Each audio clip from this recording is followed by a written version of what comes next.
minute or two. Fill in, help us acquire the data, help us improve upon ourselves, and help us give you the best. Okay, thank you, Godfred. I can see it. So then it means I'm sure people can see it. If you can't see it, please let us know in the chat box. So we'll take 2 minutes to fill this poll, please. Tell us who you are. Help us get to understand our audience for this evening.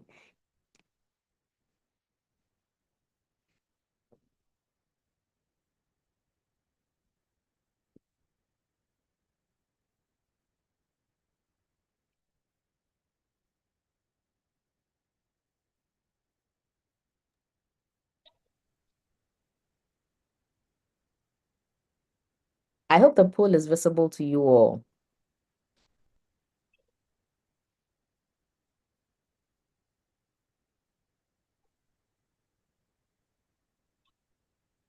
Hey, Della says no. Della, did you just join? If you just joined, then maybe that's the reason. So that's a challenge. Please.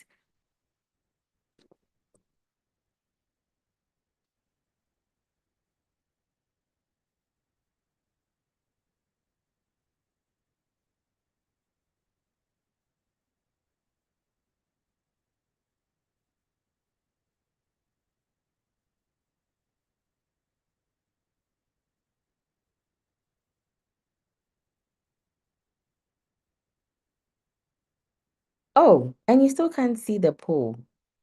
I'm so sorry.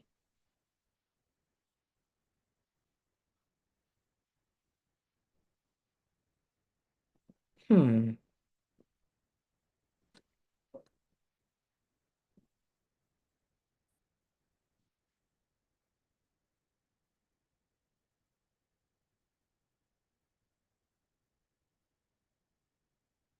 Yes, please. It's on the screen, Della.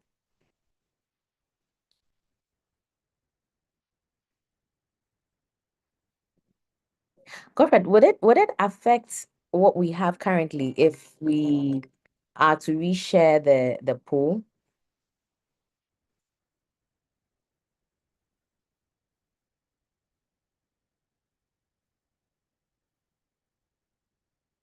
I don't know whether it would affect our numbers that we are having for what we've got so far.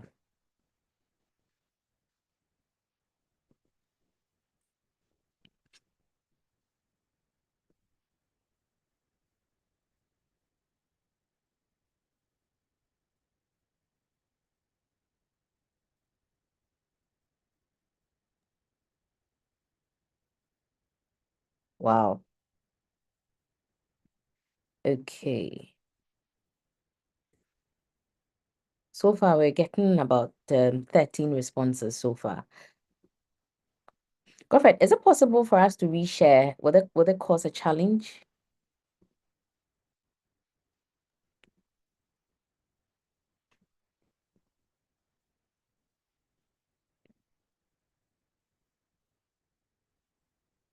Hello, Ida, can you hear me? Yes, Godfred, I can hear you. If we end this and we reshare, would it be a challenge or it would be okay? Okay, Della wants to try. Okay, please try from your laptop and let's see.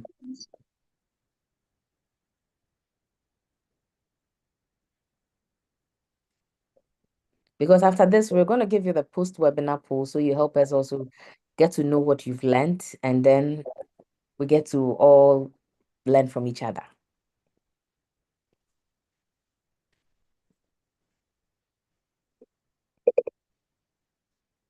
Okay, so if you are using a mobile device, you can see it from the top left corner beside the recording live. You will see the poll sign over there. If you click on it, it should take you to the poll. Oh, okay, she's seen it now. Thank you. I'm sorry. I don't know whether it's a he or she, Della. Della has seen it now. Good. So please, for those who have just joined, Godfred has taught us how to be able to get access to the pool. Kindly help us with some information. Help us gather what we need to gather.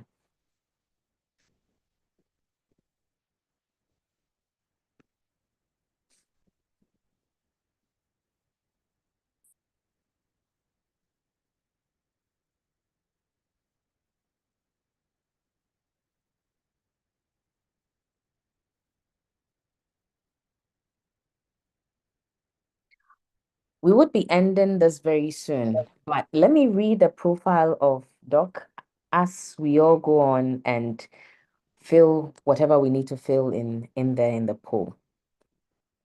So, as earlier mentioned, our resource person for today is in the person of Dr. Daniel Phoebe.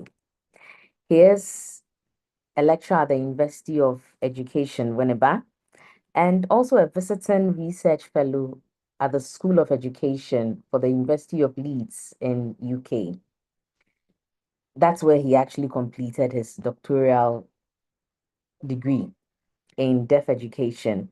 And those of us who he's taught or those we know or are close to him, he prefers to be called Danny. Whether you're his colleague or not, he prefers that everyone calls him Danny.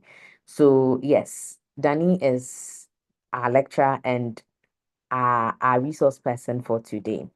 Aside that, he has several other publications and he also lectures, as earlier mentioned, at the University of Education, where he's also had other awards. One for, let me read it well, please.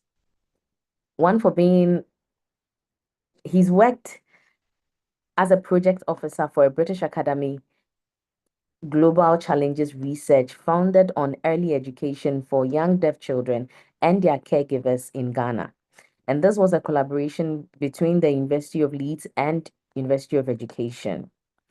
When he was in UK, he taught special needs at the University City College and the University of Leeds. Danny has participated in several research projects and has also co-authored other publications. And yes, he's won several awards also. It includes the Exceptional Achievement Award for the School of Education in University of Leeds. Also the Swan Bronze Award from the Faculty of Education, Social Sciences and Law, also at the University of Leeds, and also School of Education International Postgraduate Research Scholarship. He is aimed at developing himself and also acquiring or helping others get to learn more about disability or people who need help. So yes, you would agree with me that he is one of the best resource persons we should get to help us understand this topic on disability awareness. How do we create a pathway of independence for them, just as this month's theme or this year's theme for the Disability Awareness Month talks about. So, Dr. Phoebe, please, if you are here, yes, you are here. So please, if you can hear me, we're going to stop the poll now as we've had some responses, and then you can continue. Thank you, Godfred, for the poll. So we can stop with the poll. All right.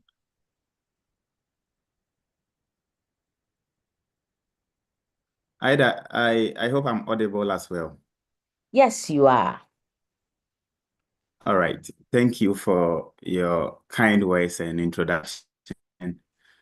And thank you to all participants for being here to learn about the different pathways to independence among persons with disabilities. As Ida said, I work with the School of Education of the University of Leeds as a visiting research fellow and also as a project officer. And so I, from time to time, do some things with them. But my full-time job is with the Department of Special Education of the University of Education, Winneba.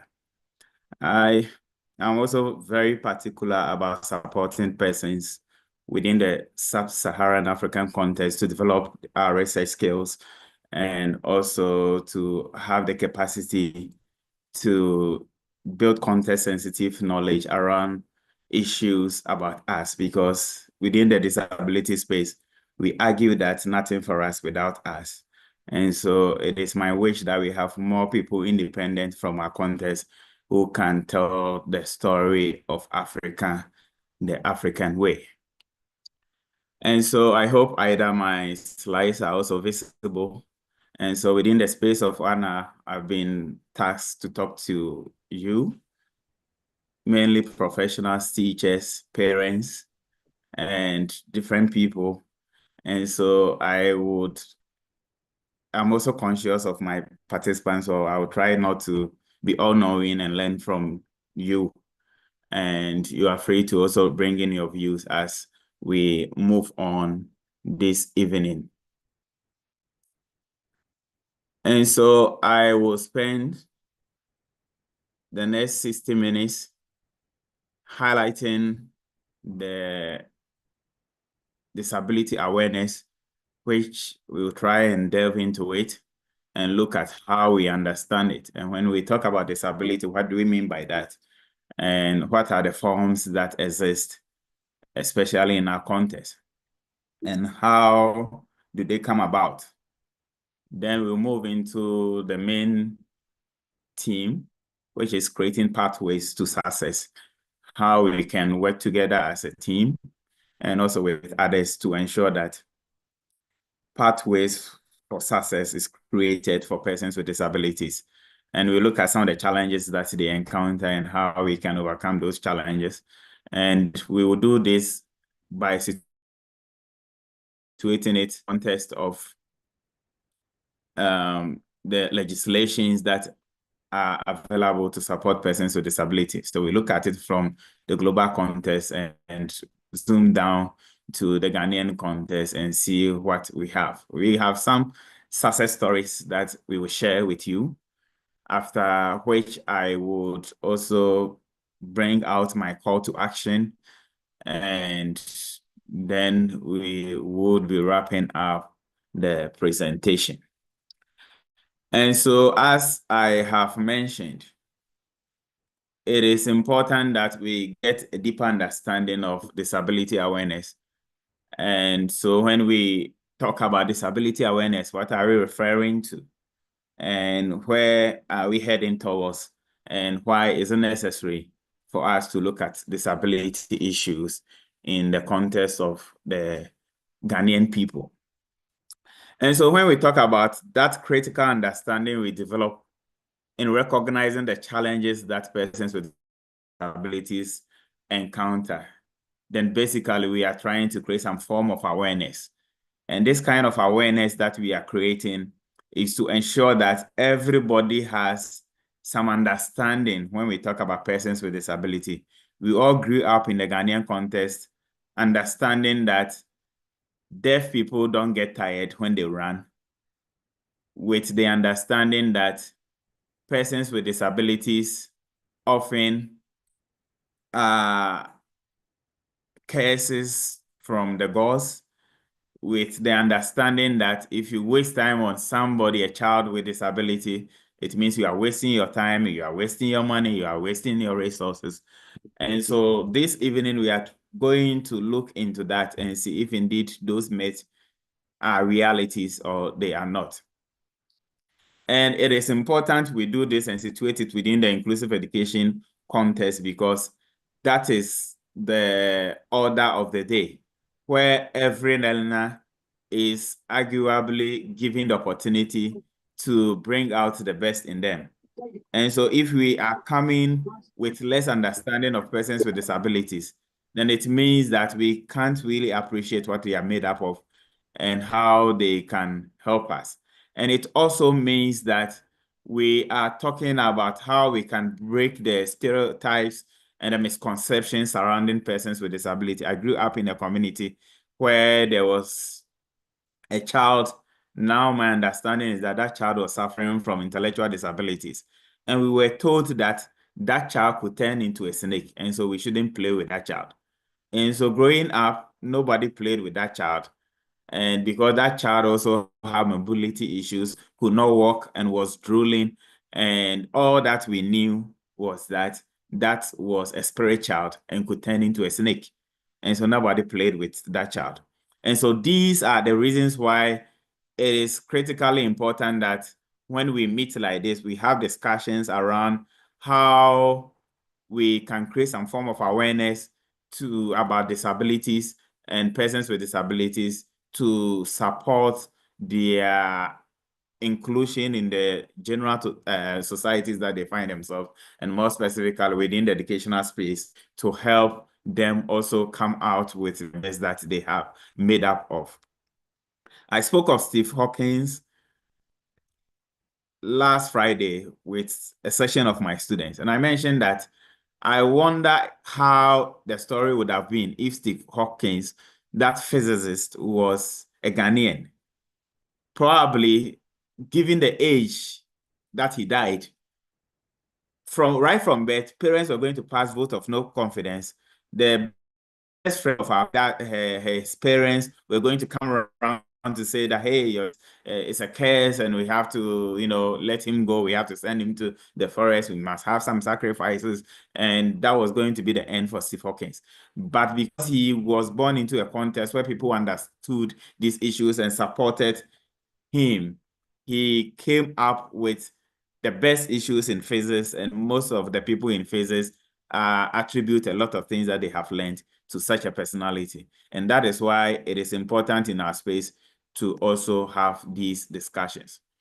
And so technically, when we are talking about persons with disability, we have different categories. And for the sake of time, we will quickly rush through some of them. And so first on the list is those with physical disabilities. And so when we say those with physical disabilities, when we watch TVs and listen to news, what we hear, especially when they are talking about these individuals have physical challenges. That is a wrong concept that is used in the media space. And so when we say that somebody has physical disability, and in the media space, they say physical challenges to include every form of disabilities. And so the right thing to do, and in terms of developing understanding, is that when we talk about those with physical disabilities, we are referring to those individuals who have either mobility issues or cerebral palsy. And so somebody who has mobility issues is somebody in our local context within that can space, we'll say the person is Apache because he has probably issues with the legs, and some have issues with their arms. And so that is the physical disability. So people are either seated in wheelchairs, or they have clutches that support their walk, or they either limp or have different ways of mobility issues. And so that is physical disabilities. And then those with cerebral palsies are those who lack coordination between their brain and their limbs, which means that, everything we do as human beings is coordinated by the brain. But these individuals we are talking about, that coordination has issues. And so instead of the brain telling their hand to pick food from bowls and put into their mouth, that coordination doesn't happen. And so they struggle to pick food from bowls and eat. They struggle to walk. They struggle to write. They struggle to do many things. And so in terms of physical disability and the image that I'm trying to paint, if you are following the discussion, you can realize that, hey, there's nothing wrong with their brains because they work fine, but there is lack of coordination between the brain and their mobile part of their bodies. And so that is physical disabilities. Then we have those who have sensory disabilities, including those with visual problems, those with hearing loss. And so if you see somebody who has visual problems or hearing problems, or sometimes within these two space, you can know that that person has some form of sensory disabilities. And then we also have those with intellectual and developmental disabilities. When we say somebody has developmental disability, it means that the form of disability the person has emanated within the space of age 0 and 18.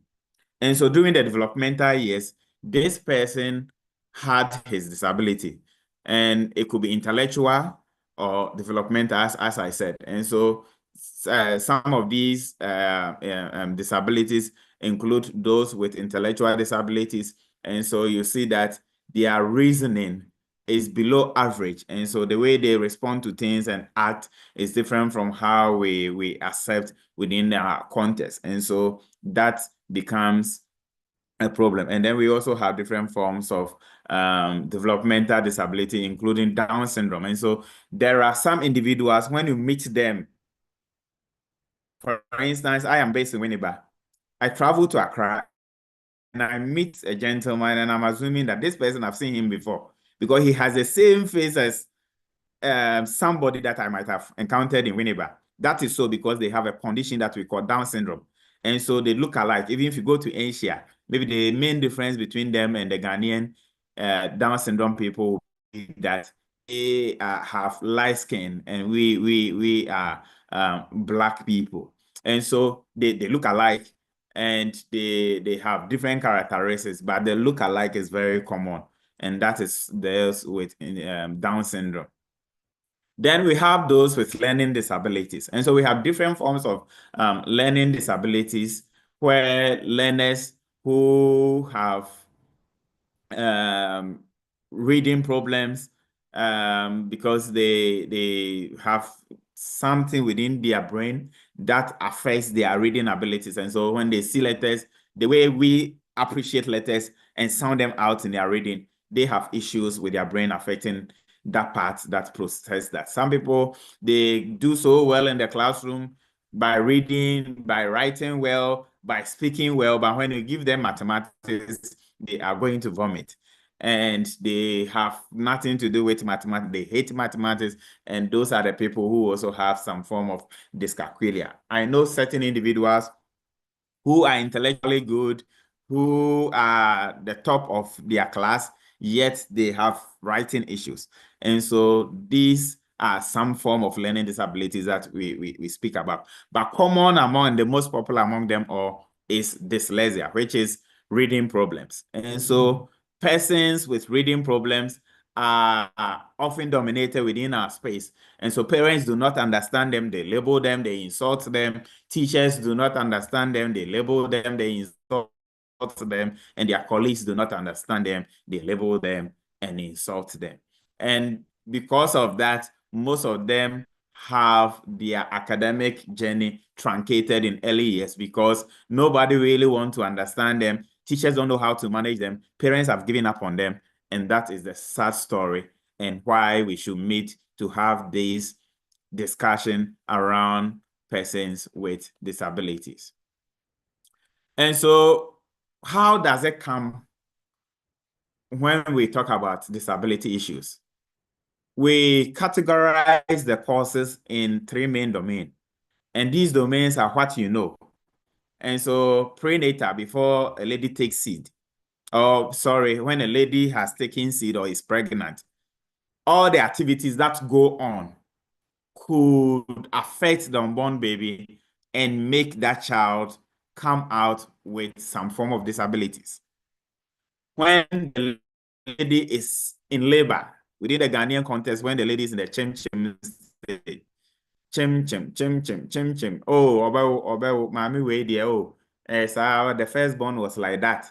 Let's go and sprinkle water on their tummy. Let's do the delays that happen within that space of time could as well affect the unborn baby.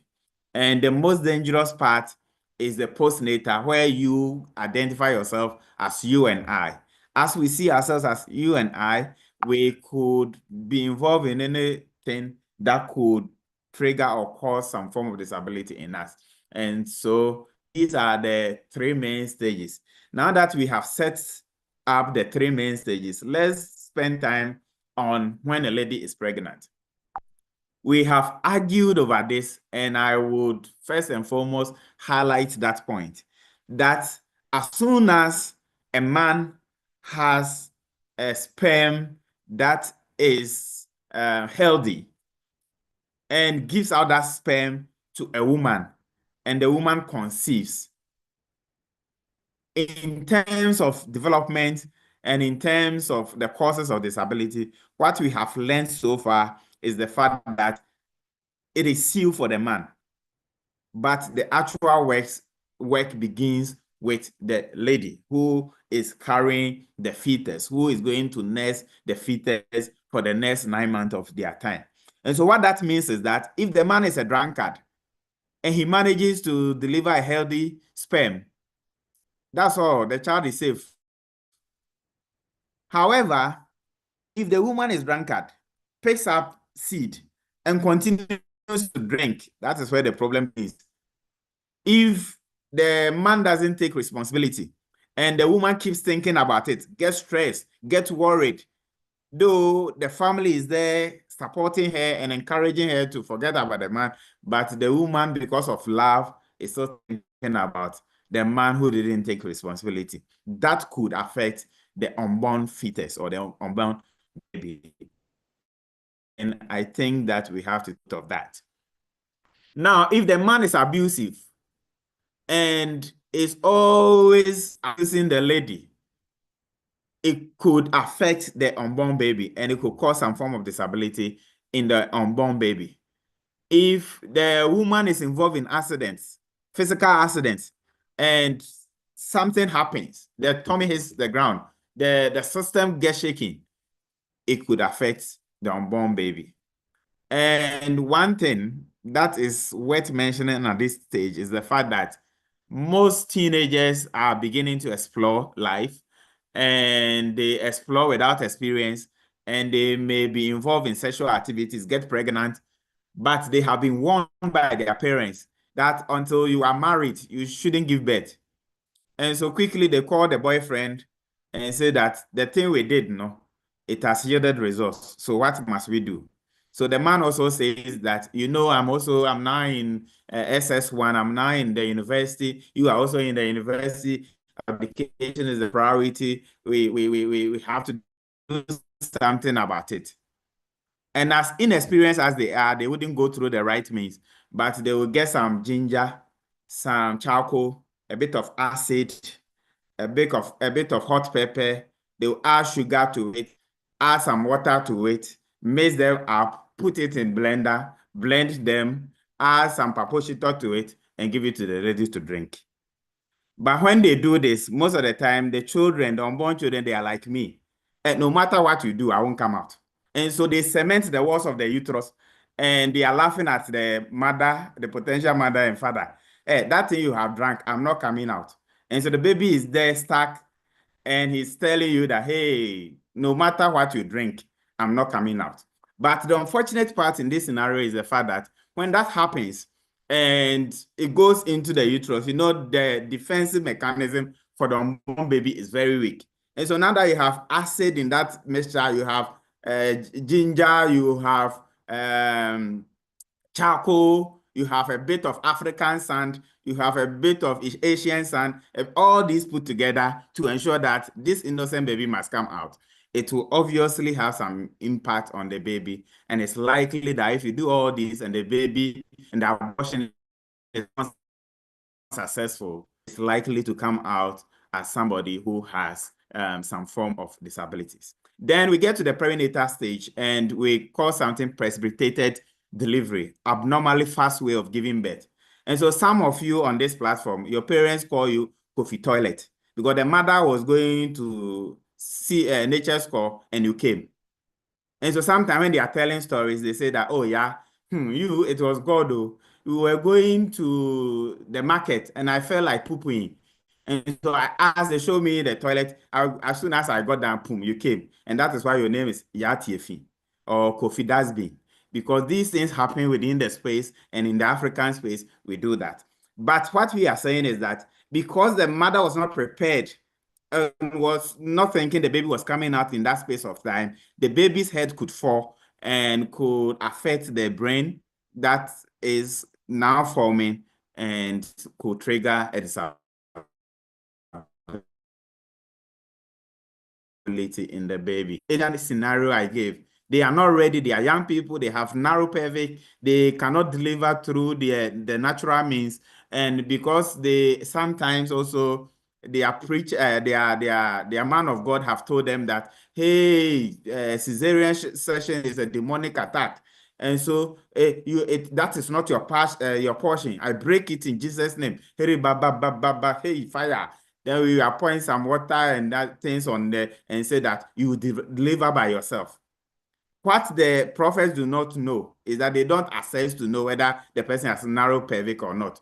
And so they proceed and delay. And so because the prophet has prophesied that this baby will be delivered naturally, the mothers will also delay. And by the time they realize, they have to rush the babies into CS sessions, which usually causes the delay. Because as the woman is in labor, there is breaking connection. You know, the baby is in the uterus, it picks oxygen from the mother, it picks food from the mother, it picks everything to develop from the mother. And when this happens, the oxygen connection is broken down and they need oxygen from the environment. And because that delay happens, it causes lack of oxygen to the brain. And when that happens, it could trigger so many things, and mostly some forms of disability among the unborn baby. And that is why, if you have observed, it is very important to nurses who deliver babies that the newborn baby cries. The baby must cry so that it takes in oxygen to activate the brain. And when that does not happen, and we do not get it done, it creates a worrying situation, and that could cause some form of disability. Yes, somebody is saying, yeah, that's me. Yes. There was a time in Christmas time, my mother was selling by the roadside. Trotro was passing. There was a lady. Suddenly they stopped. They rushed the lady out from the trotro, and the women amongst them pulled their clothes and surrounded her. So my mother was in the scene and delivered her. So in that case, you become ekwaho because you were born by the roadside. Then we have postnatal causes of disability. Postnatal disabilities are caused when the individual becomes a person. And here I'll mention one or two, which is very critical. The first on the list is lead, L-E-A-D. And that lead is usually found within pencils. And so the pencils that children use in classrooms, the lead content is so dangerous. And so if as a mother, you don't care for your children and you are pampering them because they are dada bees and mama bees, oh, me back with you the pencil power. Oh man of pencil boss, oh yes, you are killing your child slowly and unknowingly. And so don't allow your children to be chewing pencils because that is not food. Make sure they eat food and they write with pencils. And so lead is very dangerous and should be. And then when children are in the formative years, 0 to 18 years, their brains are not developing. So when they are involved in critical accidents, it could damage them and affect them. And so we should be watchful about the kind of things. And when they are exposed to substances, the mother is almost smoking weed, the father is smoking red, and they are putting red and weed together, and you are testing your babies on that, it could as well affect them. And so these are some of the causes of disabilities. And so why are we talking about disability issues? We are talking about disability issues because we have to talk about it. And it has legislative backing. What I mean is that you can't sit in your room, you can't be in your school, you can't be an NGO, you can't sit in your organization and think you could do what you like. If you behave like that, you fall on the wrong side of the law. The law is going to strike you. And so globally, we have what we have, the right of persons with disability, the United Nations Conventions on the Right of Persons with Disability. And when we look at the Article 24 of that, it is more specific and moves into the education of all learners. What does it say? It says that every learner must be given the opportunity to learn. And so whether they can or cannot, whether they will or will not, whether whichever way you look at them, we are saying that give them the opportunity. Give them the opportunity because we have learners who are developmental learners. I have always cited myself as an example. I remember growing up, I as a left-handed person, I was, instead of writing from left to right, I was writing from right to left. And I remember there were so many things going around me that I couldn't understand. But because teachers gave me room, because my parents understood and supported me, as I progressed through my academic journey, I realized that I was picking up. And so if teachers and parents had written me off in my early years, maybe we wouldn't have been here. And if we would have been here at all, I wouldn't be the one speaking to you. And so that is why it is important that we have to respect the learners we teach. We have to support the learners we teach, and we must give them the opportunity to also grow. And that is where we say that we must appreciate their state of becoming. What we do in Africa and within the Ghanaian space is that we see people for who they are. We see people's state of being, but we don't see their state of becoming. We don't give room for people. We don't give room for people generally, and it is worse for those with disabilities. And so we have Incheon Declaration, we have the UNESCO Declaration, we have the Salamanca Statement, and all these are policies that Ghana is signatory to. Ghana subscribes to that, and so we are bound by these international rights for persons with disabilities. Locally, we have the Ghanaian Constitution that is resolute on how to support persons with disability. We have the disability law in terms of education, we have inclusive education policy, and all these are there. And those of us who often say that Ghana, the Mrebi Anyejuma, yes, you are right. Mrebi Anyejuma until it catches you. That is where you get to know that indeed they are lost. And so it is important that we are always on the right side of the things. Make sure that every person, every child, every learner is given the opportunity to explore and also become who they are. And it is interesting when we begin to look at some of the success story, you begin to marvel how somebody who is deafblind is able to make it up to the university level. They didn't come out with pass, but has graduated with honors. Whereas those who could see and hear and sit and walk are struggling to make grades. Recently, we published a list of students who they are dismissing. They are sacking. And I don't think there is any student with disability among the list. And that is how you should know about the success stories of persons with disability. This is important because we are creating accessibility, one, and reasonable accommodations. How do we do that? We are doing that by providing the necessary support required for learners to succeed. You see, if the contractor is making roads and it does not hit your house, you say that the contractor's eye the engineer, which literally in Accra we say that say you be oyi kwan na se nka the ankawa dan also contractor and engineer. When we talk about issues of disabilities, if it doesn't affect you, you tend to be less passionate about it. You tend to behave that, oh, they are asking for too much. The parents of the children are demanding too much. The teachers of the children are demanding too much. But if it hits you, that is where you begin to appreciate some of these dynamics, and you would play a role to support these individuals with disabilities.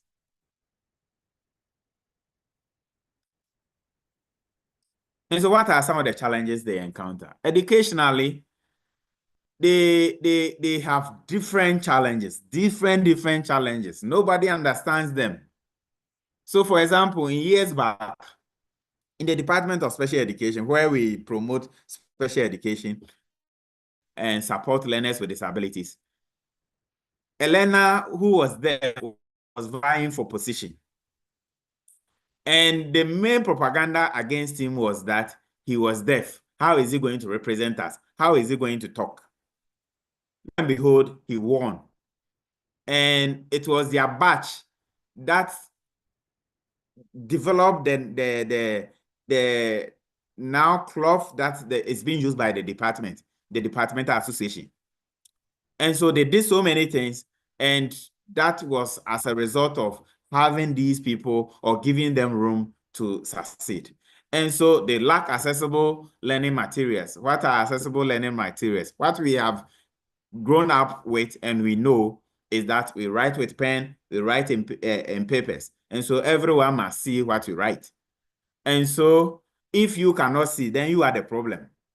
And so those with visual problems who go through these systems, there are often limited accessible materials that support them. And it really affects them. Imagine not having the opportunity to have accessible materials around you. It's really, really going to affect you. And that is what I am talking about. I'm sorry, I'm in a hotel, and for about 4 times they have been on and off power rationing is happening. And that is why you can't see my handsome face. Don't worry, light will come and you enjoy the handsome face. All right, so how many teachers do we have to cater for persons with disabilities within Ghana? How many training institutions have specialized in training teachers within that space of time? And so we don't have enough teachers to support our learners with disability. And what is worrying within this is the fact that there is still stigma and bullying. Stigma is happening. As soon as you are identified as somebody who has disability, then we will begin to have conversation behind you. Hey, I have so much happy. Hey, deaf people are always like this. Hey, blind people, hey. Now, the friend in origin and he say, these are the things we say about them. Put yourself in their shoes. Have empathy on them for once. And ask yourself, if this is said about you, how will you feel? I have always been called. And when people call me, they say, Danny, your people. So now Danny has people. Why are they my people? Because I'm in special education and I train teachers to teach learners with disabilities, because I understand their plight and because that is what I have learned. And so for that reason, you'll be told that it is your people. If you are an interpreter, Josiah is here, is working as an interpreter. I don't know the number of times that people have even assumed he's deaf because he works with deaf people. And so this is the stigma. When you call for something, they say, hey, on Crawford, you so. Hey, why Crawford? Or no, Casa, no, so no. He's saying that and hiding his child. And so I think that I think about a year ago or so in a village in Bremai Sukuma, it was in the news that some parents wanted to bury their disabled child alive. And so it was through the intervention of the landlord who heard the noise, got to the backyard, and they had dug a hole to bury an innocent child. And what was the crime of the child? That the child was born with some form of disabilities. And given the courses that we have learned, you see that when we put it into 3, parents account for about 90% of it, or 80% of the disability of their children. Yet they are the first to also let them go by going through traditional means and having rituals to send them off to their ancestors. And so these are some of the challenges that they encounter within the educational space. Then in terms of infrastructure, until recently, where advocacy is ongoing and people are beginning to appreciate issues of disabilities, how many lifts do we have? And so the lecture is held on top of a building, and how you get there is your own problem. There are no ramps in most high-rising buildings. There are no lifts there. And there I have observed some learners who have physical disabilities who are carried at their back. People have to hold them. There was a particular scenario. The guy was so heavy, and about 4 or 5 men would have to surround him, pick him up before he could end up in the lecture hall to learn. Look at the stress that the person is going through before he gets into the classroom. And how is that not going to affect the way the person learns. There are attitudinal barriers. The mere fact that you come in blind, we block our mind on you. You can't do it. You can't do it. He's blind. What can we do? Doc, we've done enough. You people are asking for too much. He's blind and so he's deaf. He cannot walk. Yes, let's pick people who can walk. This scholarship, yeah, he has first class, but he cannot walk. How is he going to get down from the airport? And these are the sad stories of some individuals. There's so much discrimination amongst them within the families that they are born into, within the churches that they attend, within the communities they live. People only speak about them when they have broken the barriers and they are successful and they see them on TV. That is where all the neighbors will act as though they like that individual. But what we know from literature and from experience is that nobody will want to invest in any learner with disabilities. And that there's lack of community and family support. The communities do not accept them. They are the first to say that, hey, these people I told you, they have done something against the gods. The gods are against them. And that is why I look at the kind of children they are giving birth to. This man, you see, all his spirituality, not knowing he had a secret life. That is why he has given birth to a deaf child. If not that, who will do that? It is the gods. It is God who is punishing him. His wickedness. It is his wickedness. And so, if you go and support them, you too, you give birth to deaf children. So allow them to struggle. Let them go through their plight because it is what they ask for that God is giving them. And for that reason, nobody wants to associate themselves with them. And they lack important support from the environment. And as I have said, when I moved into deaf education in 2008, the first point of call was that, hey, you give birth to deaf children. Hey, but you can talk and you are talking with your hand. Very soon you'll be deaf and you give birth to deaf children. Now I have 2 children, none of them is deaf. And so these are some of the misinformation within the media space, within our communities, and that is how come our learners are struggling. And so, what do? We are interested in creating pathways to independence. And so, how are we going to create this pathway? It is a collective effort. It is a collective effort. So, as teachers, we should have that inclusive teaching strategies. As teachers, if you are not inclusive in your approach, then you are not a 21st century teacher. Because as 21st century teachers, we are equipped with this knowledge and pedagogies and skills to support our learners who are going through these forms of disabilities. I'm sorry that power rationing is happening this way, but the good thing is that it doesn't affect the internet, so we are here. And so what I'm trying to say is that as teachers, you do things to include all your learners. Have you had time to have conversation with that learner who is quiet in your classroom? Have you found out why your best student is now getting to the worst student? Have you had that personal interactions? Are you giving room for them to speak to you? Are you open? Are you friendly? As teachers, as parents, do we care for the learners that we have given birth to, the children that we have given birth to? All we care for is to get money. Yes, I've made money, I'm paying your fees, and your role is also to learn. Have we had time to find out what our learners are going through? Have we had time to find out what the issues are? And these are important questions that we need to answer. And these are questions that parents cannot answer. These are questions that some teachers cannot answer. And that is why we are not producing the best from our learners with special needs. And so as teachers, we should be strategic. Are we adaptable to technology? Are we, sorry.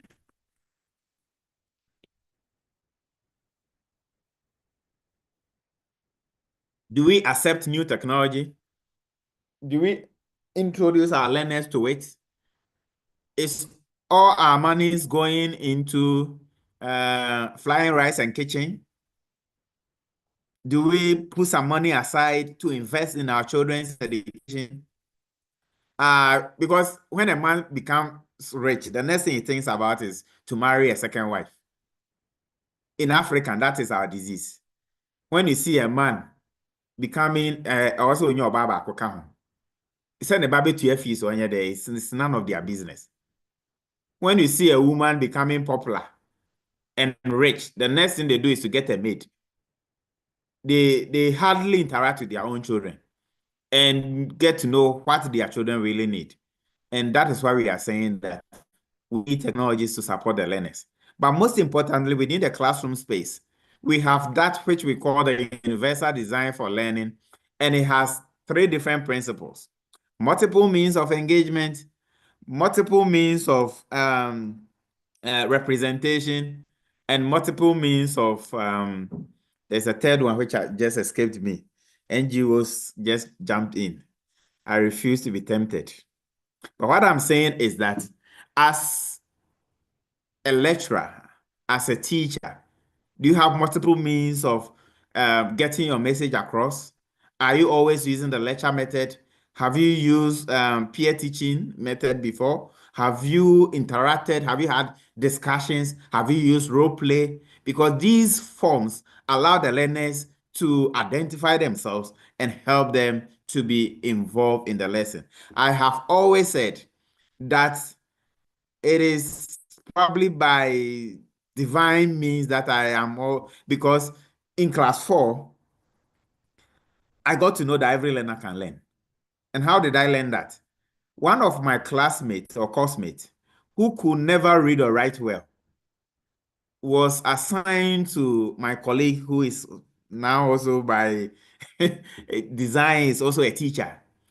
And he was our class rep.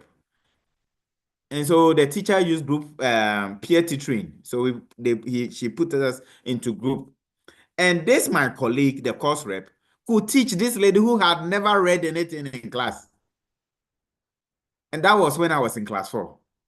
And our teacher, Mrs. Boateng, spoke so well of this, my friend, Costa Frimpong, who is now a teacher in Bekwai.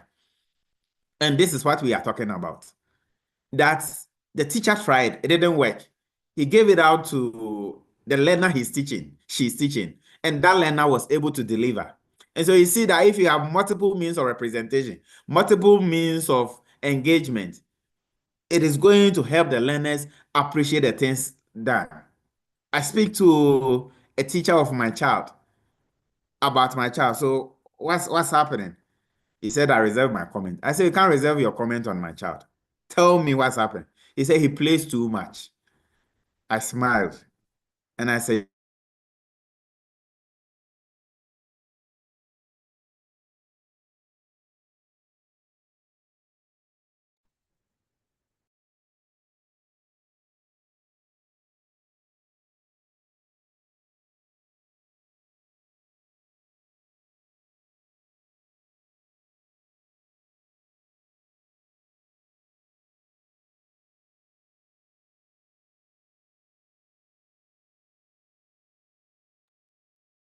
So let's kindly hold on for some few minutes as Dr. Phoebe joins us. It looks like the internet has finally decided to fail us in a way.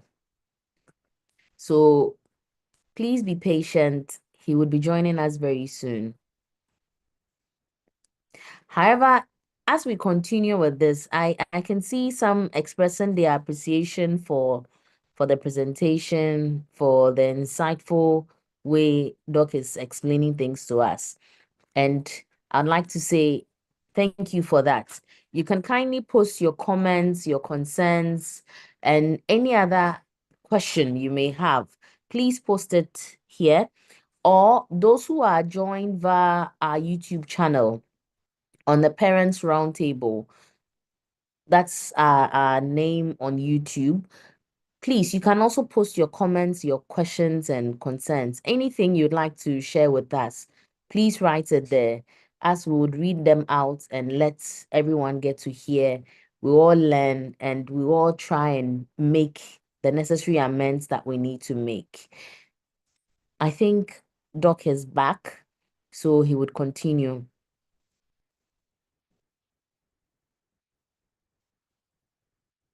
Doc, can you hear me? Yes, I can hear you. Okay. I'm sorry for this power rationing. I'm in a room that's back out for light, and unfortunately everything failed. So I've switched to my phone, and I hope that I'm able to do that before the lights come. No worries. We are Yeah. here. Yeah, the good thing is We are that enjoying it too. almost everyone here is a Ghanaian, and we understand the term, the Dunso term. So I know you are not mad at me. No, All right. no. So what are we saying? We are saying that we should build life skills for independence. And this is important because what do? We focus on ensuring that our learners are first in class, which is not a bad thing to do. But we don't ensure that they have soft skills. They are able to say, I'm sorry, please forgive me, and let's move on. They don't know how to ask for things. When you give them two things to share among two people, one person will not get some. That is how we have developed as a people within the space of Ghana. And so if we want persons with disability to also build that life skills for independence, we should ensure that they have that self-advocacy and decision-making skills. And that is critical because even at the university level, I am privileged to interact with those doing PhDs, masters, and diploma and their bachelors. And what is common within that space, even at the PhD level, people are not assertive. They are afraid to ask questions. They are afraid to speak up because they have grown up in a context when you speak up, you'll be victimized.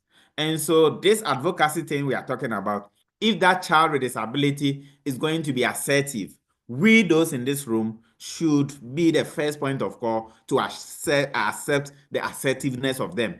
Because if we are training our children to ask questions, who should be the first point of call? The children are going to ask us questions. Why we are giving them barrier and stew?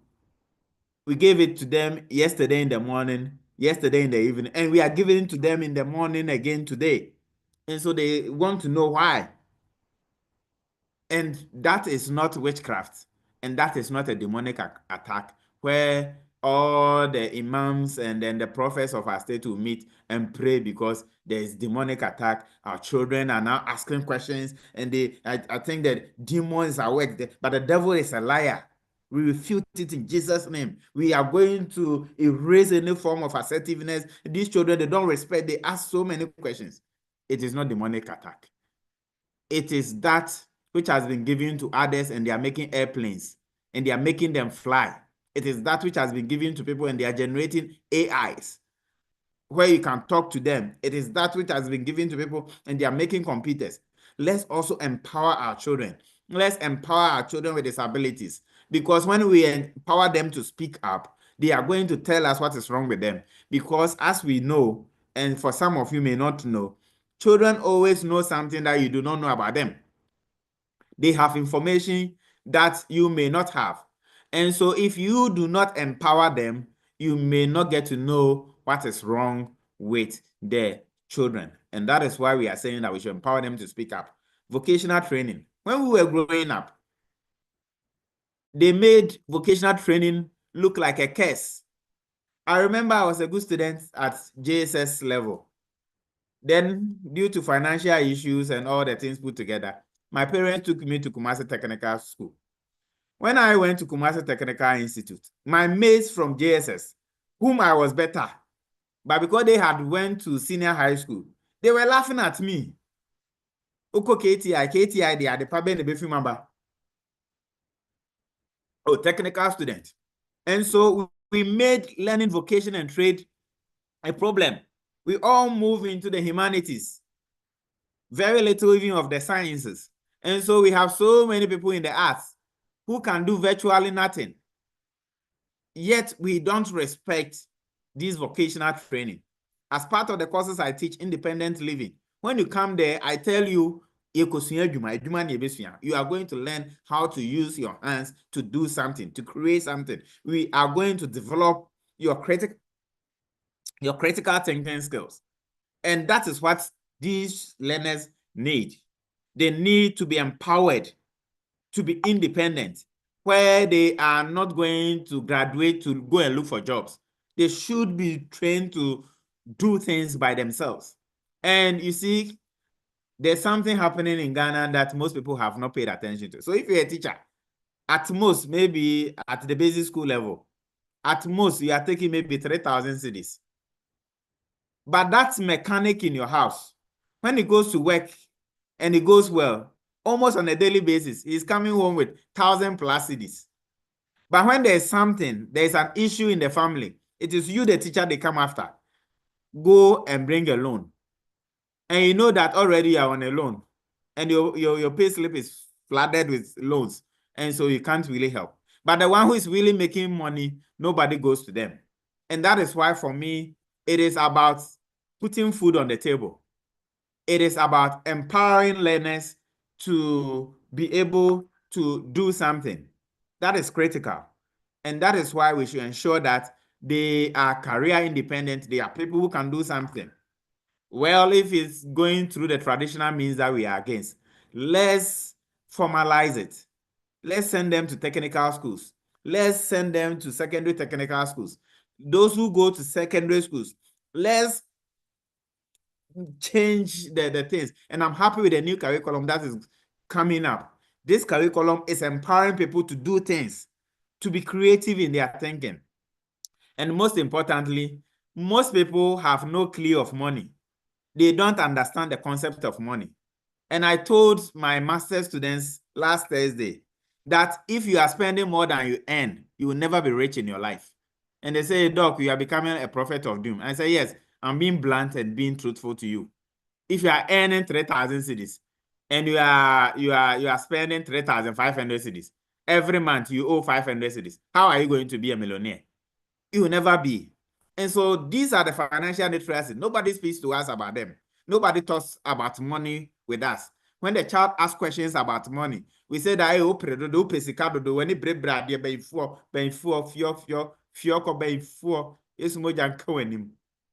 and so we ensure that Akrana, who is thinking money,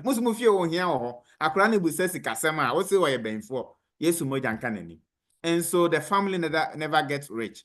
Let's empower persons with disability to understand these skills. We should teach them essential life skills, soft skills like I've mentioned.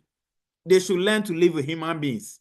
The fact that you are deaf, the fact that you cannot see, does not mean that whatever you like, you take it. No, you should also learn to ask. You should learn to say thank you. The fact that you are deaf and your parents are paying for your fees, the fact that you cannot walk and your parents are paying for your fees, does not mean that you shouldn't call your mother to say, Mom, thank you for paying my fees. These are the skills that we need to teach persons with disabilities. We should empower them to be independent. We should be appreciative, just like everyone else is empowered. But most importantly, they should empower them to be financial literate. They should have some soft skills, which most of us do not have and has affected parents and teachers and stakeholders. We should work together. Parents should appreciate that they can't do it all by themselves. What I don't like about teachers, though I'm a teacher and I train teachers, is that teachers assume that parents know nothing about their own children. And that they assume that they must tell parents everything they need to do. They are not even ready to talk with the learners to know what is happening. All they think is that the teachers are professionals and the parents are not professionals. And so they have no discussions with them. But parents can provide emotional support, financial support, social support, spiritual support, because we are Africans and we shouldn't leave that out. Stakeholders, in terms of policy development, what do you know? What do you bring on board? We have always argued that the sign language interpreters on our TVs, the ratio, we can't see them. So please increase the font. When you travel to Europe, you go to UK, you get to the United States, the interpreter is standing on the TV and you can see the interpreter. When you come to Ghana, we give them a small box and we put them at the lower bottom and we place captions on them. And then we go and make noise in the whole world and say that We are inclusive because we have interpreters. We have forgotten that the caption is blocked them. 1, 2, the space that we have given them is too small. And so through these advocacies, we speak about it, we let people know the realities on the ground, and we make noise about it. When COVID came and fellow Ghanaians began, and the president of the day was speaking to us, there were no interpreters initially. We started advocating for bring our interpreters, bring back our interpreters. That thing got the media attention. The media got into it. Deaf community was involved. Some of us were involved. We made noise about it. We posted on our social media platforms, and the government of the day heard and brought in interpreters. And that is our role. We need to work together to ensure that these learners are supported. And so we have successful individuals with disabilities. Because of time, because I've been alerted, I have about 2-3 minutes to go. We have a deaf person who have gone through the ranks and has become a lawyer in Ghana. And so you that is listening to me who has a deaf child, you that is listening to me who has a blind child, for blind people, we have had many of them being lawyers. They were the first to rise through the academic ranks. They were the first to be the minister, political ministers. Before Joshua came in with physical disability and also became a minister for Oti region. We have a professor who is deaf in Ghana. We have somebody who is deaf-blind, who cannot see or hear, but has graduated with second-class lower. Whereas those who can hear and see are graduating with pass. Let my people go. If we don't let our people go, those people will not graduate. Yet, a deaf-blind lady has gone through these ranks and has become a teacher who is training others. We have learners. I have been in the same classroom with a colleague. We did maths, whereas some of us were struggling to do calculus, to differentiate and integrate. Nana Kwame was scoring A's. When you come to the university, I have always said that up to the master's level, the best student I have supervised is a deaf person. And when this person writes for you, as a supervisor, you hardly find any fault with what he has. You cannot critique him. And that was my worry. I want to find something wrong with, because that's my job. I've been paid to critique him, guide him. But you can't, because the guy is so good. Doing his undergraduate days, first class. And these are some of the learners who are overcoming barriers, and they are thriving. In our communities in Winneba, most of the tailors who can sew suits have been trained by one particular man who is deaf. And this man has trained several others. And so when you trace the history of sewing in Winneba, you can't leave him out. I know in your various communities, we have those with physical disabilities who are making it. I know that in your various communities, we have those who have visual problems. On TV some time ago, we had a teacher who had no limbs, who was bathing her children with her legs, and was also a teacher and was writing on board, and so doing different kind of things. These are the barriers that people have broken and the successes that we achieve within the space of our communities. Community engagement, as I have said, it is important that everyone is involved. The school must be involved, parents must be involved, local organizations must be involved, and they must work collaboratively together.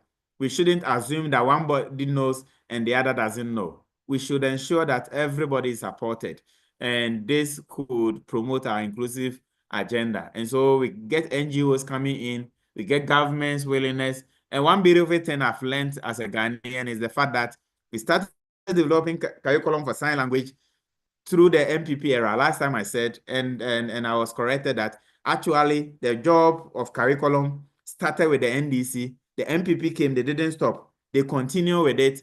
And now the NDC has come and they are continuing. So the continuity is something that I'm applauding. that our education shouldn't be affected because there's change in government, but we should work together to promote the betterment of persons with disability and for our country. And that is how we are going. And so what is the call to action? We are asking that we move to do things. And what are the things? In terms of advocacy, everybody must be involved. Everybody must do something. Everybody must appreciate that something is happening. Then we also have training for teachers and caregivers. They need to be trained. Those who are training shouldn't always be asking for money. We are at the infant stage of our process. We shouldn't prioritize money, and we should always be available to support. At the right time, money will come. We should encourage those with disability. We should be friendly with them. We should create accessible space where they can come around and share their stories with us. Thank you very much. I would pause here for questions, and maybe Ida will take over from here. So that's what I have for you this evening. Thank you. Thank you so much, Doc. We are grateful. In fact, the number of people who are showing their appreciation in the chat box and then also on our YouTube pages with the comments that were coming in terms of when you were making given the scenarios or the examples with the names that were used. I know lots of the Winneba students were commenting because I can see some of my colleagues in there. Okay, so thank you all so much. Yes, Doc is done for now. But then it's time for our questions, our comments, our concerns. If you would like to put up your hand and ask the question, please go ahead.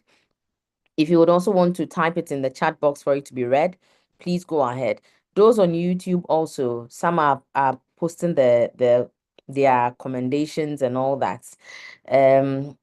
Victoria is saying that we are grateful, Doc, for such a wonderful public lecture.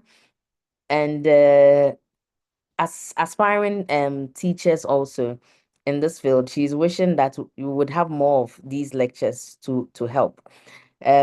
Wanda is also saying it's an insightful presentation, as well as Maxim, Foster, and all that.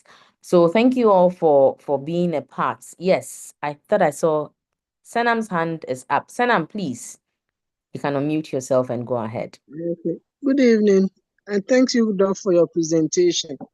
My question is, you said we have an inclusion education in Ghana, but it looks like getting schools for our kids with disability is becoming a challenge because some of the schools don't even understand the situation and they are not ready to even take the child to the school to admit them for us to maybe start the process of teaching them to become independent on their own. So I don't know how you guys will be able to help with the schools so that some of them will get to know the types of disabilities and then how they will also help us. Because you go and blankly, they will tell you they can't admit a child. So that's my issue. Thank you, Senam. Doc, would you like to say something about that? Yes, so as I said during my presentation, it's like the policies are there. Ghana has gone full inclusion since 2015, and so it's about 10 years now. And as you know, there would be that head teacher or individual. Sometimes you are called. So, for instance, maybe you encounter JM and he says, "Oh, come to the Flagstaff house and see me. This is my card." Blah blah blah. You get there, the security at the gate is saying, no, don't go. Sometimes you have to let the security know that it is JM who is inviting you to the Jubilee house. And so what I'm trying to say is the fact that because parents are also not aware, and that is why these lectures are important. The parents don't know their rights. They are not even aware their policies to that effect. So they go and the headmaster says no, then they turn back. You can't say no to me. You can't say no to me because I I know the policy, I know what it says, and I know how to trigger it. And so when they see me, last time there was something very interesting. They did it to someone. I went, and so no, doc, I was not referring to you. Why are they saying that? They know you know what they know too. And so my sister, Aisha, I sorry, I don't know what What's the name is. Senam? Oh, sorry. Senam, every school in Ghana at the moment is inclusive. And so sometimes maybe we have within the community certain schools demarcated for that. But maybe for a starter, within your community, look for the special education coordinator. They have more information. They can guide you to some of the demarcated schools because, though generally every school is inclusive, sometimes people resist this kind of agenda. And so we get certain schools within the community supporting that. But that being said, traditionally, we know 3 forms of disability in Ghana. We know those with visual problems, we know those with hearing problems, and we know those with intellectual issues. There are designated schools for them. And I think about 2-3 years ago, even at the senior high school, we have a pilot program ongoing for deaf people. And so we have their traditional secondary technical school at Mampong, but we also have Aguna, which is near to Jamas in the Ashanti region. Then we also have Secondary College, which is also close to Intraban School for the Deaf, and they are working close with them. We have almost in every region a special school. So maybe if you can't find for yourself an inclusive contest, you can go into one of these specialized schools and they will help. I think that private institutions like missions, am I right, Ida? Yes. Yes, I think they are also there to help because that they support in assessment and they can make the necessary referrals to support your ward. So in adding a bit to what Dr. Phoebe has just mentioned, Mission Pediatrics actually does not just with the assessments. We also have come up with, let me say, a semi-inclusive school list where our learners or our neurodiverse clients that we work with, we know certain schools that are very accommodating. They are willing to support our learners in diverse forms. So we share this resource list with the parents so that they are able to help or get help where needed.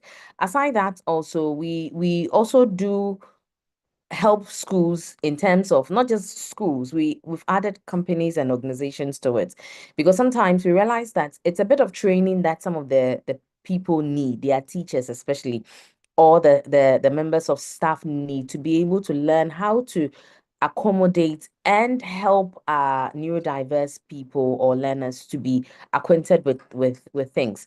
So we do help people get to have these forms of trainings and also screen the children at school. This is something that we do. So you can contact Mission Pediatrics and then we would help you out with any other thing that you may need or where the need arises. Because at times we even send our facilitators to get in there. Senam, is this a follow-up, please? Yes, please. I think Wow. Doug was saying which mine has to do with ASD. I think most of them don't really understand what it is. That is where my challenge is. Okay. Maybe the others there, but particularly with ASD. But where my child had to even get a private school, get a special educator into the school to break the things down, and it comes at a cost to me, the parents. I agree. So what usually happens is that for some schools, depending on the needs of their child, or from the reports that is even given to the parents to be sent to the schools, some schools will tell you that they would love to help you, but then they don't know how to do it. So if you can help them with a facilitator who would be with the child in the school, depending on your child's needs, because there are some Mission does give facilitators to some of our clients who need it. And there are times when the child is okay. The child has been helped to be able to live or work within the classroom setting, and then the facilitator is withdrawn. So I think this, all as Doc was mentioning, a discussion of all these things is very crucial. Let me answer a question from here, and then I'll come to Victoria, please. So Enchibo Isiako was asking, Wilhelmina, she was asking that whether the slides can be shared. I don't know whether you were here or you heard it, but the YouTube link, our YouTube channel, has the entire video, everything. It's streaming currently as we talk. So you can have access to everything, the discussion and all that over there. So Wilhelmina, please, it's there. The link would be reshared so you can have access to it, okay? Dr. Mabel was also saying that she would like to hear more about the son who likes to play, as the teachers were saying. So, Dr. Phoebe, would you please want to share on Yes. it So before? I also read from somewhere, I think a comment that came after this, that parents hate it when their children are playing. I think that it's an African thing. I may be wrong, but because we have been told go to school and learn, and so you go to school and play, then you are not learning. But we have moved into the space of time where we know that that's all children do. They learn by playing. And Yeah. so they are exploring as they play. And that is why now we have play methodologies, we have right to play, coming up with different strategies to ensure that as the child is playing. And last time I mentioned this in my class, and they said, how do you do it? And they say, and so you are going to teach about maybe names of animals. You can have circles in the room, you circle, you jump into one and say, where am I? I say, I'm in the elephant. Then the children also jump in, and they are all happy because they jump into a giraffe and say, where are you? I'm with giraffe. That's what children do. By the time you realize they know the names, they know the pictures, and that's just an example. And children should also not be bound to the classroom alone, because the energy in them is bigger than the classroom. And so they should be sent outside to explore. Other than that, you'll be the most boring teacher to them. Now, what did I do about my son, who I was told that is playing? Because that's my specialization. So I just smiled and I had a conversation with the teacher that, yeah, that's all children do. And so you should guide them on the kind of play they should play. And you should have lessons tailored in that context. Other than that, you are just going to say they are playing, so they are not good enough. But as a teacher, when I look at their report and I look at how they do their assignments and I look at how I interact with my children, and as I have told you, I'll be happy to have my son being first in class, but that is not my priority. I'm looking at so many other things about my son. Is he able to say he's sorry when he's wrong? Is he able to share things? Is he able to work with others? Is he able to ask questions when he has to? Is he able to answer to you when? These are the things that are my priorities, because I know that, like the word of God, when you set your priorities right, every other thing shall be back on track. And last time I told people, when I look at the report, I'm quick to go and read what the teacher said about my son. And so if he's saying more room for improvement, why is the teacher saying that? I should have discussion with the teacher. And is my son not doing well? He's moody in class. He's not sociable. He's friendly. These are the things that parents gloss over. And that is becoming problem to us all. And so it's important that and so I never had that issue, because I really appreciated. I said this in one of my class, and the lady approached me and said, I wish you speak with my husband, because my husband is worried about performance and is not looking at any other thing. And that is where the problem is. And so they are first in class, they become politicians, and their job is to steal. They don't have compassion for anyone, because nobody trained them to share. Nobody trained them to say they are sorry. They are always right. Have you seen an African politician resigning before? They don't resign. They stay there until you sack them, even when they are not performing. It's because the curriculum has not trained them to resign. The curriculum has not trained them that if you are not doing well enough, leave for someone to come. These are the issues that we should be looking at in trying to look at the holistic view and training of persons with disabilities. Okay, thanks, Doc. So, Victoria, please, You can go ahead. I think Madam Agnes has a question here, but it looks like her hand is up. So when you are done, Victoria, then we'll move on to Madam Agnes.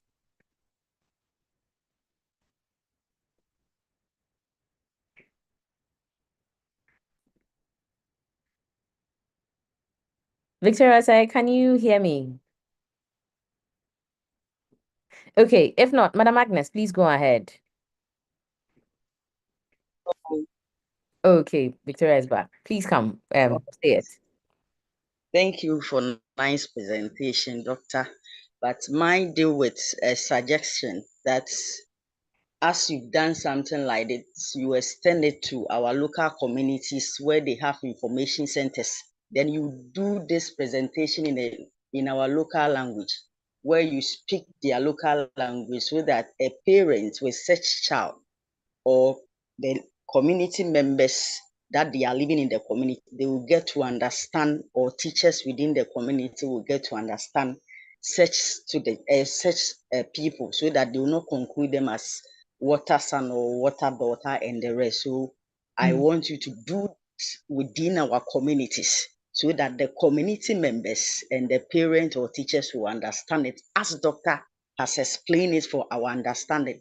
You do the same to our local communities in their information centers. Thank you. Okay, thank you, Ma'am Victoria. Thank you so much. That's a very good suggestion also. Auntie Agi, please go ahead. Yes, thank you, Doctor, and thank you. It's a very good presentation, and I'm elated.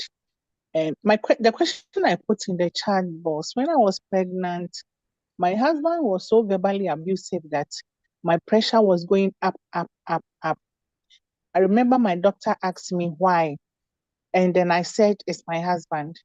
And then my doctor said that you choose between yourself, your baby, or your husband, because your pressure is said that if you don't do something about it, it cannot be managed. And so when I had my daughter and she has Down syndrome, some of my friends attributed that kind of abuse and what I had gone through during pregnancy to my daughter's condition. So when the doctor talked about those things, I said, oh, let me ask. But that is my first question. And so my daughter is 14 years now, and she has Down syndrome. So obviously she has intellectual disability. And she doesn't do well in school. As for inclusive education, is something else I will talk about later, because she's in a fourth school now. The stigma and abuse is so much that I have to keep changing her school. So now what I do is that I take her to school from Monday to Thursday, and Friday she goes to assist. She goes to work as a kitchen assistant in a restaurant. And then I hear doctor talk about technical education. I understand that the present government has in their manifesto that they are going to build schools for training schools for persons with disabilities. And they are going to build it across the regions of Ghana, all the 16 regions of Ghana. And I understand that they have 10 regions and they have schools in 10 regions already, but only 2 are functional. Only 2 are functional, and they are promising to build schools in all the regions. But what we have already is nothing to write home about. Even the Accra Rehabilitation Center, I was there quite recently, and I understand that most of the renovation work was done by donors and then persons who want to help. The school had really renovated parts, and so everything you see there wasn't done by government, it was done by individuals. So, and since doctor is very close to JM, and then the authorities that be a PhD at that doctor, Wadaroma, now no makasama ye wine. Na ye mano ntumi ankɔ school bebree no. Ometumi asua nsa no adwuma bi, because I had to struggle for Toda to be accepted where she is. I had to go round looking for somebody who will take her so that she can do something afterwards. You know, when we are no longer here, what do our children do? they have to find something to do. And you know, when they loiter about, when they are teenagers and adults, they are abused, both verbally and sexually, they are abused. But if the person has somewhere to go and do something, the person looks forward to that. Mr. Ranopa, mekɔ adwuma, enwumere na maba fie. Uja ne ma ne nua anaasɛ obi krampo onim sɛ ɔkɔ adwuma, ɔbɛba fie, ɔnni fie 24/7. Nti ɛno no sɛ woda w'adaka mu krampo a wobɛdanedane wo ho na w'ani agye kakra. Nti mepa kyɛw na waka kyerɛ mama yɛn why. Say baby, rehabilitation centers na technical training centers no more money available. Not even the regional capitals, but the district capitals, so that it can be accessible for our children. Medasi, mekasa eyawa. Thank you so much, Auntie Aggie. I All right. like the fact that we've interspersed it with some of the local dialects, and at least there's a translation of it, so others who do not understand the particular languages also get to understand it in the English language. Dr. Phoebe, please go ahead. All right, thank you. She's raised the bar for me that I'm very close to JM. I wish I was, and I'll be a powerful person. But as I have said, I think that politically now they don't bring their politics on us. So they tend to accept what we are doing academically, especially from the space of special education. So I'm hoping that what we push, they also accept and work on them. Then your specific question is on the fact that you have a child with Down syndrome and you had some abuse during your pregnancy, and could that be attributed to it? When we look at Down syndrome, more specifically, Down syndrome is as a result of the fact that, we have 23 pairs of chromosomes, and chromosome 21, there's problem with it. And so this is at the formation stage. And so it's like, whether abuse comes or it doesn't come, it doesn't really affect the genetic and the chromosome formation and its split. And so maybe the problem was there before the abuse happened. And I'm being more specific because you were also specific with a particular disability. That is, if you read around Down syndrome, that is what you find that there's an abnormal split on chromosome 21, and that is causing that kind of problem in children. But that being said, once you experience abuse and you also go through some traumatic experience, it could, in addition to the Down syndrome, trigger something in the child. When we were looking at the course we were using, I was careful to use the word could, because some people also go through all this, they give birth and their children are fine. And in Africa, there's some women who even say that if you're a man and you don't beat me, it means you don't love me. That is unfortunate, but that is how some women will say it. But now we have women who will never say that, and that is good. It means that we are coming out of our shell in that. So all the comments you made are noted. We have extensive discussions post this and see how we can take some of these forward to support. And Vic, thank you for your comment. We have done this in the past in our local churches and communities. And maybe on a different day and a different platform, we will try and see if we can get these across in local languages. And I think that missions can also take that up and we see how far we can take that. Okay, so already Mission Pediatrics this is also part of our CSR, and in every year we have this outreach program that we call the Go North outreach. It's a medical outreach where we get to move, we get to move the clinic from Accra to the north. This year we are going to Wa. Yes, for the past 2 years we've been going to Bolga, but this year we are going to Wa. And yes, we've started preparations. We are moving on, and there we get to share all these things that we are sharing with you online here. We get to share it with them, and we also add up other things that would also help them get to learn. So yes, we are doing a little bit, but please help us. And when the time also comes where we also call out to you to support us, because we need your help to be able to help others, please do help us out. I see two hands up. I think Samson's hand was up before the Huawei. So Samson, please go ahead. Aside that, Bishop was also, please give me a second, Samson.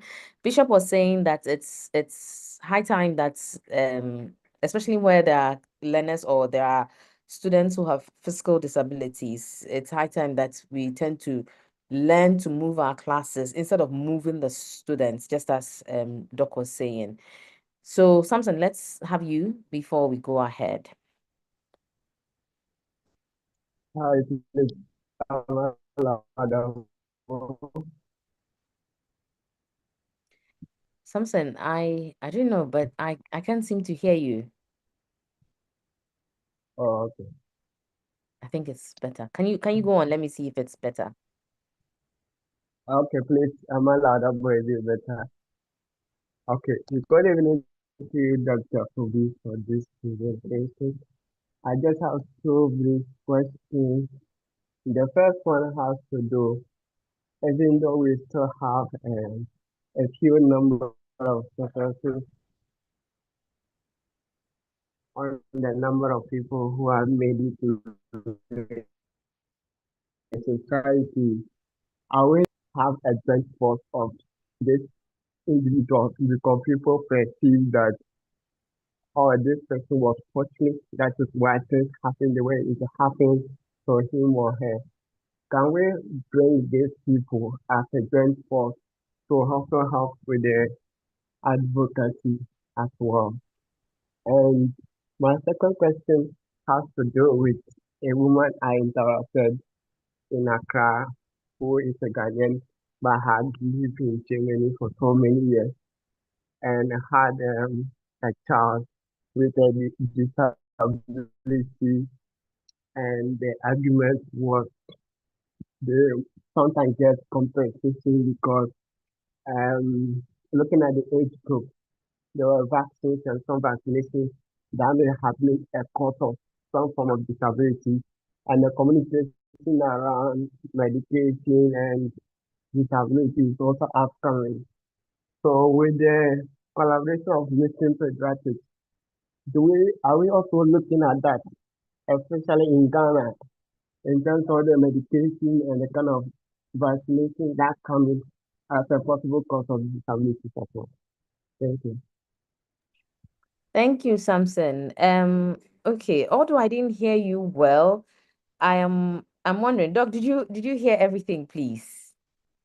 I'll try and answer from the second question. And that is it possible that some form of vaccines could cause disability amongst persons? Samson, when we look at the causes of disability, even now with all advanced technologies and so on, we argue that there are still over thousands of them that we don't know.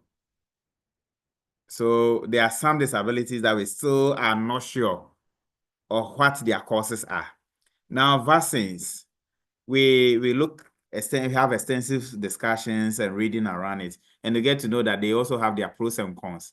Once there are pros and cons, it is possible that it might trigger something, but I can't authoritatively say that that is causing it. But I think it could. I can't really conclude on that, and I hope this is helpful.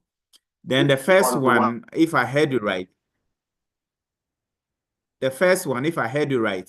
you mentioned that whether we can bring in those with disabilities platforms like this, if that is correct. That if that is correct, yes, as I quoted in my presentation, nothing for us without us. If as a person without disability, I'm only talking about what I have read and seen, but somebody is talking about what they have gone through. And so that's a huge difference between myself and those with disabilities. And so, yes, some people share different experiences about how they have grown in their communities. I have somebody I don't have how the community looked down on him until he started making good grades and landed a good job and then everybody in the community, now it's like he's the talk of the community. He is even despite his disability. So yes, in terms of advocacy, if we have, say, Professor Impra speaking to you, that your deaf child can also become a professor, then you know what it means to support them. You get me? If you have Juventus talking to have the lady, the deafblind lady, her name just escaped me. I've forgotten the name. If she is talking to you about the support for deafblind people, I think that you know what it means. So yes, that is the way to go, and I am really for that. Her name is Sylvia. Someone mentioned Sylvia. Yes, Sylvia. Thank you, Abby and Samson. Okay, so thank you so much. And yes, there are times during these monthly webinars that we have that we get to invite the parents who have kids, or sometimes even the parents themselves who have certain conditions or neurodiversity, where they themselves come to share their experiences. You can look up our previous webinars. I remember the one we did last year in October on ADHD, for instance. There were parents who were, they manned the show. The whole show was about them. They shared what they wanted to share and everything. So please go ahead. Look at our YouTube channel. You would get to have a whole lot, and you can have a whole lot to share and to learn from also. I think I saw a question from Dr. Mabel. Okay, so she's saying that she's seen some curriculum changes in some private schools that she's thinking it's inappropriate for their age. It seems to be a bit advanced for the kids. She's asking if there is a body that controls or checks these curriculums and all those things. Before I answer her, I would also touch on the comments she has passed. I think that's really helpful. I think she has followed the discussion around autism being caused by vaccines, and he said that all the research so far is pointing to the fact that autism is not caused by vaccines, and she's likening that also to local herbs and other things. And Samson, as I clearly indicated, we cannot speak authoritatively to these issues because yes, research has been carried out, and that was regarding autism. Maybe when we do it regarding deafness, the output may be different. So we can't say for sure that vaccines are causing disabilities. But as I said, there are about thousands of the causes that we still do not know about. And so they could be hiding somewhere that we don't know. And it's important that as parents and caregivers, we are also careful. But back to her question. Doc, on, may I interrupt you for a bit? I forgot the post-webinar questions. Godfred, I beg you, kindly post it so as Doc goes on to explain, we get to share and we get to write and fill it for us. So please, the post-webinar questions have been shared currently. Please fill it out for us as we still continue with our interactions that we are having. Doc, please go on. All right, thank you, Ida. So is there a regulatory body in Ghana that regulates the curriculum we have? Yes, we have. We have national curriculums, something NACA, and now they work with TETL. And so let me give you an example. So the Ghana National Association of the Deaf came up with a beautiful Ghanaian Sign Language curriculum and proposed that it should be rolled out in schools for the deaf and beyond to support deaf people learn sign language, the Ghanaian Sign Language. And NACA said, this is brilliant, but Ghana has a template. It needs to sit into the template. And so we can't just take it like that and implement it. We need to get this team on board first. We need to get a team to revise, review what you have done, then based on their recommendation. And so I am here in Accra based on that recommendation. So I'm working with NACA and TETL and the Ghana National Association of the Deaf, and with a good team to ensure that the Ghanaian Sign Language curriculum is standardized and sit well within the NACA expectations and the kind of thing. So NACA is in charge of that. However, we as special educators, we often advise our teachers to be innovative with the curriculum. And so the curriculum suggests how you should, what should be taught and how it should be taught. But if there are innovative ways to make the content delivery easy to understand, easy to follow and so on, I think that it is good. Just that it should be done within the space of the guidance of whoever is the head of the school or whoever. But that aside, beyond that, we also have some institutions in Ghana who do not even run the Ghanaian curriculum. They run foreign curriculum. And I think that is also permissible in the space of Ghana, and that is also ongoing.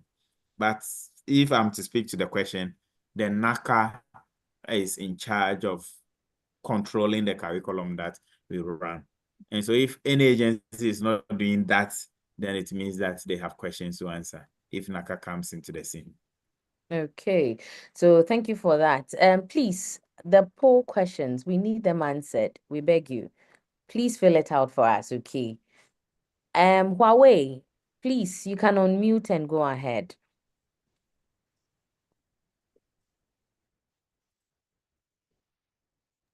Okay, so good evening, and I think the presentation was very good. I really learned a lot. But my question is that it's for the missions. This is my first time joining anyway. So I wanted to know if you have platform ahead of YouTube. I don't know if you have any other platforms and then the names that I could join. And then I heard you saying something about going to the north. So I was wondering if you would take in volunteers. I would like to also volunteer for that. So that's what I have. Yeah, thank you. Okay, thank you so much, ma'am. So yes, we do have our platform, our Mission Pediatrics community. Godfred would share the YouTube the link to it. However, on YouTube, we are on Parents Roundtable. So you just type Parents Roundtable and you can get access to everything, like everything. Every recording Mission Pediatrics has ever done or had. You have access to all of it. We are on Facebook. Facebook is Mission Pediatrics. Instagram is also Mission Pediatrics. Yes, we'll share all our social media handles with you. And then the link to our community page will be shared on the screen or in the chat box where you can join our community. You can have an update on everything related to us. We are also on LinkedIn, so you can join the train, please. And concerning the comments of wanting to join us to WA, I was smiling when you said that. We would, if possible, kindly join the community. You can send any of the administrators of the community a message, and then we would continue the conversation from there, please. So someone is asking for the poll questions. Prince, you're asking where the poll questions can be found. Godfred was earlier helping us understand where we can find them. I think he said if you are using a phone, Godfred, please help me out.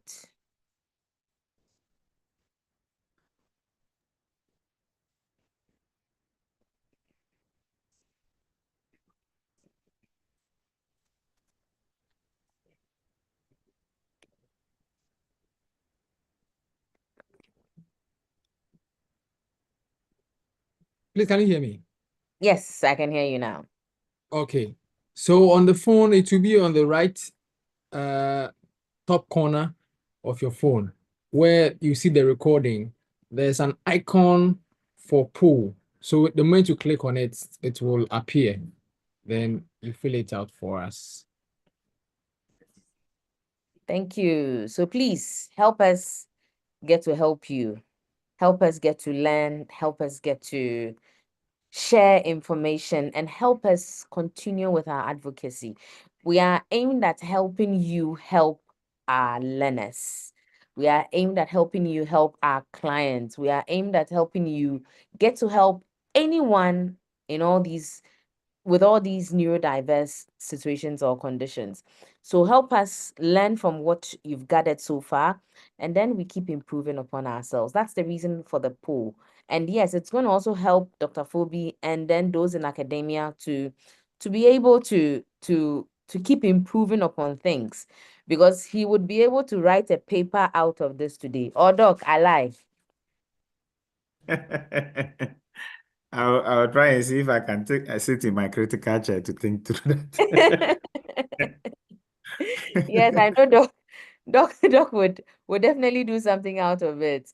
So please help us with the information. We need these information from you to be able to assist others, because we need such materials to come up with all the various articles you see online when you Google things and then they give you. Everything usually is foreign based. Let us localize our things. Let us get to have the data from here, and then we improve upon ourselves. So please fill out the poll for us and help us help each other. So yes, Godfred has shared our YouTube page. You can subscribe to it so that you get the reminders, you get to see all the things that we've shared over the years.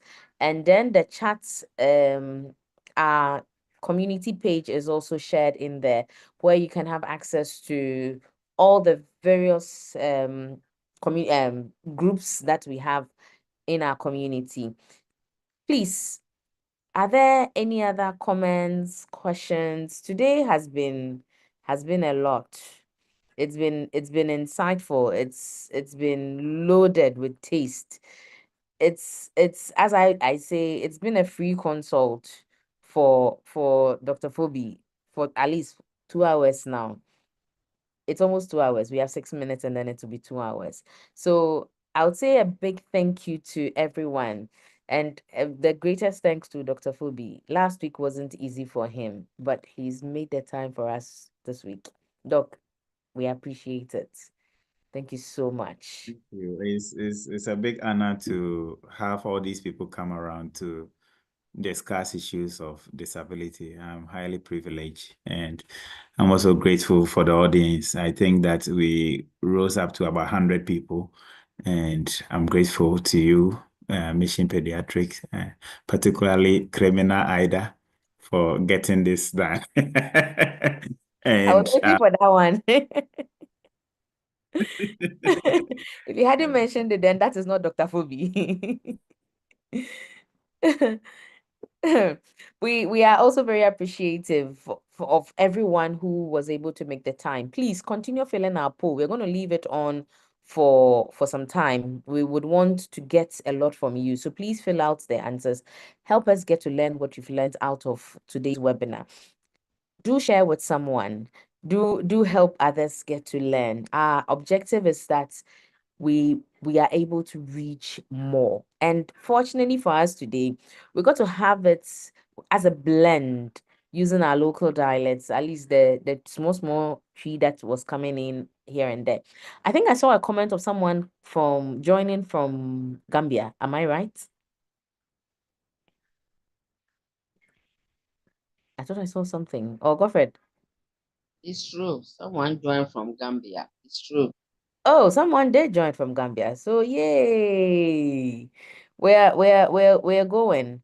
And yes, Dr. Phoebe always calls all his students criminals. So yeah, and he's the chief criminal. So yeah, we all understand that very much. And Della Kwaku joined from Gambia. Thank you, Della, for joining us.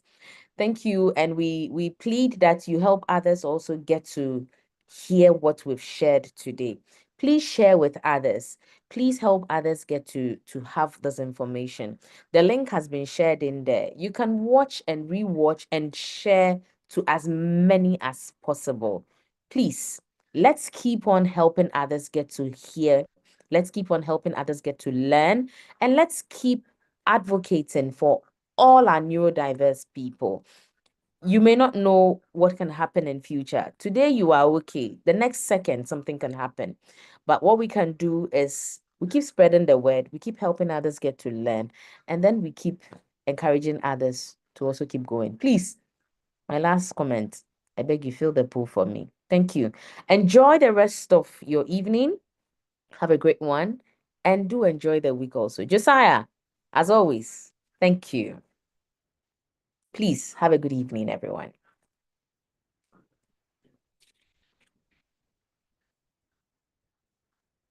Please, those who are not done filling the pool, please continue. You can fill it in.